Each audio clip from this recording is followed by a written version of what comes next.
पढ़ने वाले हैं क्लास 11 की पॉलिटिकल का चैप्टर पहला, जिसका नाम है संविधान क्यों और कैसे। ये सब वीडियो पार्ट में पढ़ने वाले हैं, पार्ट सेकंड। आपसे निवेदन है, प्लीज़ इस वीडियो को बिल्कुल स्किप मत करना। अगर आप फर्स्ट टाइम मेरी वीडियो को देख रहे हो तो प्लीज़ सब्सक्राइब करके देखना और लास्ट में बेल आइकन जरूर दबा देना ताकि आपको आने वाली सारी की सारी इसी प्रकार की वीडियो की नोटिफिकेशन आप तक पहुंच जाए। तो चलिए स्टार्ट करते हैं इस वीडियो लेक्चर को। और एक बात जानना, ये जो वीडियो है इससे संबंधित जितने पार्ट होंगे उन सभी पार्ट में बहुत ही ज़्यादा इंपॉर्टेंट प्रश्न लिखाया हूँ और इससे बाहर एग्जाम में कुछ भी नहीं आने वाला। 2021 के ये जो टर्म फर्स्ट एग्जाम होने वाला है ये बहुत ही ज़्यादा ही इंपॉर्टेंट क्वेश्चन है। तो चलिए स्टार्ट करते हैं। क्वेश्चन नंबर पहला देखिए, चैप्टर पहला है, पहला क्वेश्चन है संविधान की कुंजी किसे कहा जाता है। सवाल बच्चों पहला है, जो संविधान की कुंजी है वो किसे कहा जाता है। तो आपके पास चार ऑप्शन है, आइए समझते हैं इन चारों में से कौन सा इसका आंसर होगा। देखिए, पहला ऑप्शन है संविधान की प्रस्तावना को, संविधान के अनुच्छेद को, संविधान के भाग को, या इसमें से कोई नहीं। तो आपको बताना चाहूँगा बेटे, इसका जो आंसर होगा बेटे ऑप्शन नंबर पहला, संविधान की प्रस्तावना। संविधान की प्रस्तावना, संविधान की प्रस्तावना को संविधान की कुंजी का नाम दिया गया है। ठीक है बच्चों, चलिए हम आते हैं, बात करते हैं क्वेश्चन नंबर सेकंड के बारे में। आइए केयरफुली पढ़ते हैं इस क्वेश्चन को। देखिए, पहला क्वेश्चन है, बहुत ही ज़्यादा इंपॉर्टेंट है, ये एग्जाम में बहुत ज़्यादा आने वाला है। हमें संविधान की आवश्यकता क्यों पड़ती है, हमें संविधान की आवश्यकता क्यों पड़ती है। आपके पास 4 से 5 ऑप्शन हैं, उन 4 से 5 ऑप्शन को केयरफुली पढ़ना है। उसके बाद हमें ध्यान देना है कि चलो भाई ये भी देखना होगा कि हमें आखिर में संविधान की आवश्यकता है तो है क्यों। जैसे भारत देश है, भारत देश को चलाने के लिए बनाया गया संविधान को, तो ये संविधान है हमारी लाइफ में कौन कौन से बदलाव को ला सकता है। तो चलिए पढ़ते हैं ध्यान से। देखिए, पहला बच्चे जो ऑप्शन है, देश की शासन व्यवस्था को चलाने के लिए, जो संविधान है पहला पॉइंट ये कहता है कि देश की शासन व्यवस्था को चलाने के लिए। दूसरा है तालमेल, देश के अंदर तालमेल को बनाने के लिए। और तीसरा ऑप्शन है कानून व्यवस्था को बनाए रखने के लिए, कानून है वो ज़्यादा हेरफेर ना करे, टाइम काम करे, कोई भेदभाव ना रहे इसलिए। चौथा है सरकार की शक्ति का दुरुपयोग, ऐसे वो सभी लोग जिनके पास बड़ी बड़ी पावर्स है, गवर्नमेंट के जितने भी अधिकारी या नेता तक क्यों ना हो, तो वो लोग करते क्या है, अपनी पावर को गलत यूज़ कर लेते हैं उस चीज़ पे बचाने के लिए। क्या ये चारों ऑप्शन में से कोई आपका एक आंसर है या फिर पांचवा ऑप्शन आपका ये दिया हुआ है उपरोक्त सभी। तो प्यारे बच्चों, इसका आंसर होने वाला है उपरोक्त सभी, क्योंकि हमारे पास जो बनाया गया संविधान है, संविधान के अंदर ये चारों पॉइंटों को ध्यान देना बहुत जरूरी है और ये चारों के चारों पॉइंट जो बहुत ज़्यादा इंपॉर्टेंट है। इन चारों को ध्यान में रखते हुए ही संविधान की आवश्यकता पड़ती है। ठीक है, तो बच्चे इसका आंसर होगा पांचवा। कौन सा बच्चे? पांचवा, उपरोक्त सभी। चलिए आइए पढ़ते हैं क्वेश्चन नंबर थर्ड केयरफुली। देखिए, अगला क्वेश्चन है, भारतीय संविधान सभा के कितने उपस्थित, ध्यान देना बच्चे, उपस्थित ये वर्ड है, ये बहुत कुछ सिखाने वाला है। उपस्थित सदस्यों ने भारतीय संविधान पर हस्ताक्षर किए, मतलब भारतीय संविधान की सभा में उस समय कितने उपस्थित व्यक्ति थे जिन्होंने उस संविधान पर साइन किया था। आपको याद है, लोग तो उसमें 299 थे, 299 थे, लेकिन उस दिन हस्ताक्षर जिस दिन किए जा रहे थे उस दिन प्रेजेंट सभा में केवल 284 व्यक्ति ही शामिल थे। तो इसका जो आंसर होने वाला है बच्चे वो होने वाला है ऑप्शन नंबर थर्ड, 284। देखो ऑप्शन 3 थे, 250, 262, 299। बच्चे अक्सर करते क्या है, जो आंसर वो 299 लगा देते हैं, लेकिन इसका आंसर होगा 284। ठीक है प्यारे बच्चों, अब बढ़ते हैं जस्ट अगले क्वेश्चन की ओर, अर्थात क्वेश्चन नंबर 4 की ओर। देखिए जरा ध्यान से, चौथा क्वेश्चन है, संविधान सभा के उद्देश्य प्रस्तावना किसने प्रस्तुत किया। जो संविधान की सभा में जो संविधान की सभा थी उसके अंदर उद्देश्यों की प्रस्तावना किस व्यक्ति ने, किस महान व्यक्ति ने पेश की थी, उसको समझना होगा। आपके पास 4 ऑप्शन है, चलिए आइए समझते हैं उन चारों ऑप्शन को, कौन कौन से ऑप्शन हैं। पहला ऑप्शन है सच्चिदानंद सिन्हा, राजेंद्र प्रसाद, जवाहरलाल नेहरू, या इनमें से कोई नहीं। तो प्यारे बच्चों, इसका आंसर होने वाला है एक पहले व्यक्ति थे जिन्होंने संविधान सभा में सबसे पहले उस देश की प्रस्तावना को पारित किया था, पेश किया था। उनका एक मस्त नाम है, बहुत ही लग्जरी, जिनका नाम है doctor Pandit Jawaharlal Nehru. Option number 3, ठीक है।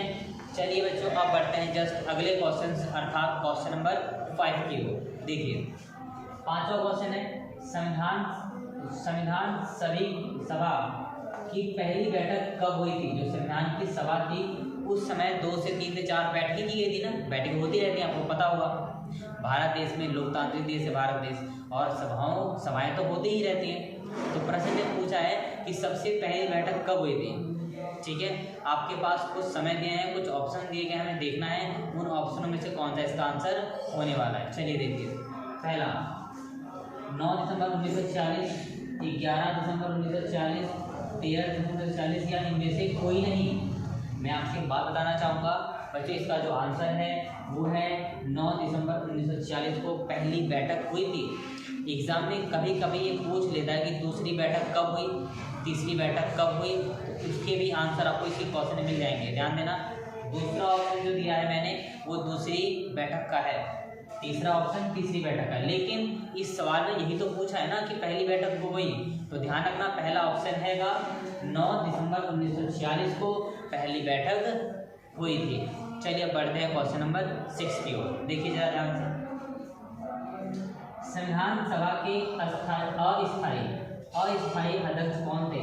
आपको पता है जब एग्जाम में सवाल आता है ना तो बच्चे करते क्या हैं, कभी कभार क्वेश्चन पूछता है स्थायी अध्यक्ष कौन थे, कभी कभी पूछता है कि अस्थायी कौन से थे। तो ध्यान रखना होगा बच्चे, मैं यहाँ बताना चाहूँगा अस्थायी के बारे में। ये जो क्वेश्चन है वो पूछता है अस्थायी कौन कौन से थे। तो ऑप्शन हैं, देखिए डॉक्टर भीमराव अम्बेडकर, डॉक्टर सच्चिदानंद सिन्हा, डॉक्टर राजेंद्र प्रसाद या इनमें से कोई नहीं। तो बच्चे इसका आंसर होगा क्वेश्चन नंबर पार्ट नंबर 3 अर्थात डॉक्टर सच्चिदानंद सिन्हा, ठीक है। डॉक्टर सच्चिदानंद जो सिन्हा थे वह इस सभा के अस्थायी अध्यक्ष थे, कुछ समय के लिए उन्हें बनाया गया था, ठीक है। तो चलिए बढ़ते हैं जस्ट अगले क्वेश्चन की ओर। देखिए यहाँ पर वैसे क्वेश्चन है, संविधान सभा के स्थायी अध्यक्ष कौन थे या किन्हें बनाया गया हमेशा के लिए, परमानेंटली किसे बनाया गया था उस समय? आपके पास 4 ऑप्शन हैं, इन चारों ऑप्शन में से किसी एक को छांटना होगा। और आपको ध्यान रखना बच्चों, देखो कभी भी हम किसी भी एमसीक्यू क्वेश्चन को पढ़ते हैं तो एक बार एनसीईआरटी की पुस्तक को रीड कर लेना बहुत जरूरी है, जिससे क्या होता है ना, आपको इन सभी प्रश्नों को रटना नहीं पड़ता, आप उसे याद कर सकते हो, समझ सकते हो, कुछ सीख सकते हो, ठीक है ना। चलिए पढ़ते हैं। पहला ऑप्शन है सच्चिदानंद सिन्हा, जवाहरलाल नेहरू, डॉक्टर राजेंद्र प्रसाद या फिर JB कृपलानी।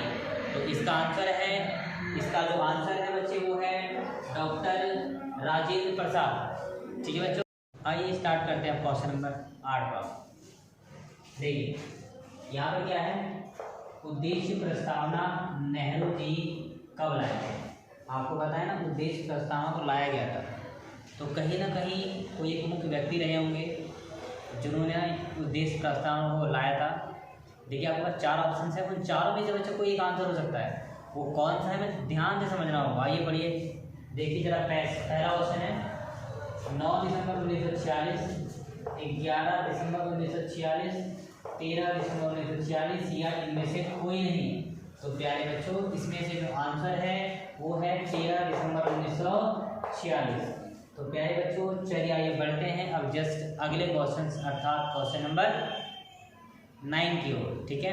आइए देखिए ये बहुत ही ज़्यादा इम्पोर्टेंट प्रश्न है, संविधान सभा का बहिष्कार किसने किया? आपको पता है उस समय हिंदू और मुस्लिम एक साथ रहा करते थे, भारत का संविधान बना उस समय मुस्लिम जातियाँ भी थी, हिंदू जातियाँ भी थी और भी अलग अलग प्रकार की जातियाँ भारत देश में थी। जिस समय भारत देश को बनाया गया उस समय मुसलमानों की ये मांग थी कि भारत देश से अलग हटकर हमें एक अलग जगह मिले और उनका एक अलग जगह हो, उनका एक अलग संविधान हो। इसी वजह से मुस्लिम लीग ने इसका बहिष्कार किया था। चलिए आइए समझते हैं इन चारों ऑप्शंस को। देखिए पहला ऑप्शन है कांग्रेस ने बहिष्कार किया था, या कम्युनिस्ट पार्टी ने बहिष्कार किया था, या मुस्लिम लीग ने बहिष्कार किया था, या इनमें से किसी ने भी नहीं किया था। तो बच्चे इसका आंसर रहेगा मुस्लिम लीग। मुस्लिम लीग ने क्या करा था कि संविधान सभा का बहिष्कार करा था, क्योंकि उनकी इच्छा ये थी कि हमारे पास अलग संविधान हो, अलग एक अपना ये देश हो। करते हैं क्वेश्चन नंबर 10वां। देखिए केयरफुली पढ़ना है तो आपको। क्या है भारतीय संविधान की विशेषता बताओ। आपके पास प्यारे बच्चों 4 ऑप्शन हैं, इन चारों ऑप्शन में से एक आंसर होगा, 2 भी हो सकता है, 3 भी और 4 भी इसके आंसर हो सकते हैं। तो चलिए पढ़ते हैं ऐसे कौन से पॉइंट्स हैं जो भारत के संविधान की विशेषता है। देखिए 4 ऑप्शन हैं। ऑप्शन नंबर पहला, दुनिया का सबसे बड़ा लिखित संविधान है। दूसरा, दुनिया का सफल संविधान है। तीसरा, ना अधिक लचीला और ना ही अधिक कठोर, या उपरोक्त सभी। तो मैं बताना चाहूँगा प्यारे बच्चों, इसका जो आंसर है वो आंसर चौथा है, उपरोक्त सभी। क्योंकि जो भारत का जो संविधान है वह लिखित संविधान है, ध्यान रखना। दूसरी बात, एक संविधान ऐसा है जिसको हम जरूरत पड़ने पे थोड़ा बहुत में परिवर्तन कर सकते हैं, अर्थात लचीला भी है और बहुत सफल है। ये आज तक कभी बंद नहीं किया गया, इसको कभी रोका नहीं गया, तो ये सफल भी है। तो इसका आंसर होगा उपरोक्त सभी, अर्थात ऑप्शन नंबर चौथा। आइए प्यारे बच्चों करते हैं क्वेश्चन नंबर 11। केयरफुली सुनिएगा। देखिए भारतीय संविधान में मौलिक अधिकार को कहाँ से लिया गया। आपको बताना चाहूँगा, हमारे भारत के संविधान को कुछ नाम दिया गया है, जिसको उधार का थैला क्या दिया गया है। भारत के संविधान को बनाते समय अलग अलग देशों से अलग अलग बात विचारों को लिया गया था, इसीलिए उधार का थैला क्या कहा गया। उसी में से एक अमेरिका एक ऐसा देश था जिसमें से हमने उस अमेरिका में से मौलिक अधिकारों को लिया। कहाँ से लिया? अमेरिका से लिया। आपके पास 4 ऑप्शंस हैं, चारों में से देखते हैं कौन सा इसका आंसर होगा। मौलिक अधिकार को अमेरिका से लिया गया है, इस बात को भूलिएगा मत, ठीक है।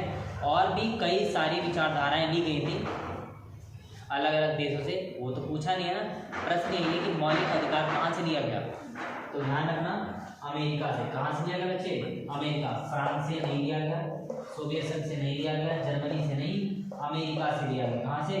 अमेरिका से लिया गया। चलिए बच्चे अब बढ़ते हैं जस्ट अगले क्वेश्चन की ओर, अर्थात क्वेश्चन नंबर 12 की ओर। देखिए इनमें से कौन सा संविधान का काम नहीं है, ऐसा कौन सा वाक्य है जो संविधान का काम नहीं है। तो प्यारे बच्चों आप चलिए पढ़ते हैं इन क्वेश्चन के सारे ऑप्शंस को। ऑप्शन जो पहला है, यह नागरिकों के अधिकार को गारंटी देता है। आपको पता है ना भाई कौन सा नहीं है, तो आपको पता है जितने भारत देश के नागरिकों की गारंटी देता है ना कि सबके अधिकार बराबर होंगे, तो ये तो सही है। अगला है यह सुनिश्चित करता है कि सत्ता में अच्छे लोग आए। भाई संविधान के होने से कौन सी ये गारंटी है जो सत्ता में जितने भी लोग हैं वो अच्छे होंगे, गारंटी है क्या? ये गारंटी नहीं है। तो इसका आंसर होगा दूसरा, इसका आंसर होगा दूसरा, ठीक है बच्चों। और ध्यान रखना क्वेश्चन में पूछा कौन सा काम नहीं है, तो इसका ऑप्शन है बेटे सेकंड वाला, यह सुनिश्चित करता है कि सत्ता में अच्छे लोग आएंगे, यही इसका आंसर है। अगले जो 2 पॉइंट पढ़ लेते हैं उसे भी। यह कुछ साझे मूल्यों की अभिव्यक्ति करता है, ये भी है। यह संविधान के अलग अलग शाखाओं की शक्तियों के अलग क्षेत्रों को रेखांकन करता है, ये भी है। लेकिन सवाल ने पूछा कौन सा काम नहीं है, तो काम नहीं है जब आएगा तो ध्यान रखना संविधान ये कभी नहीं कह सकता ना कि भाई संविधान को बनाने पर जितने भी लोग आएंगे सत्ता में वो सबके सब अच्छे होंगे, ये गारंटी नहीं ले सकता। तो इसका आंसर होगा क्वेश्चन नंबर पार्ट नंबर 3 इसका आंसर होगा। चलिए बच्चों बढ़ते हैं अब जस्ट अगले क्वेश्चन की ओर, अर्थात क्वेश्चन नंबर 13 की ओर। देखिए संविधान सभा का गठन डैश की सिफारिश पर किया गया। तो ध्यान रखना बच्चे ऑप्शन 4 है। पहला कैबिनेट मिशन, देश की जनता, कांग्रेस के नेता, या इनमें से कोई नहीं। तो बताऊंगा बच्चे इसका जो आंसर है वो है कैबिनेट मिशन। कैबिनेट मिशन की सिफारिश पर, कैबिनेट मिशन की सिफारिश पर संविधान सभा का गठन किया गया। किसके? संविधान सभा का कैबिनेट मिशन की सिफारिश पर किया गया। चलिए आइए बढ़ते हैं जस्ट अगले क्वेश्चन की ओर, अर्थात क्वेश्चन नंबर 14 की ओर। झंडा समिति के अध्यक्ष कौन थे? बेटे झंडा समिति के अध्यक्ष कौन थे? ऑप्शन है डॉक्टर राजेंद्र प्रसाद, ये आपको पता है ये अस्थायी अध्यक्ष थे। दूसरा है भीमराव, ये संविधान के बारे में भी बताया गया था।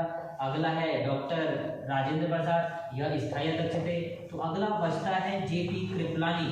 तो जेपी कृपलानी जो थे वो झंडा समिति के अध्यक्ष थे, अर्थात पार्ट नंबर जो चौथा है ना, चौथा इसका आंसर है, झंडा समिति के अध्यक्ष जेपी कृपलानी।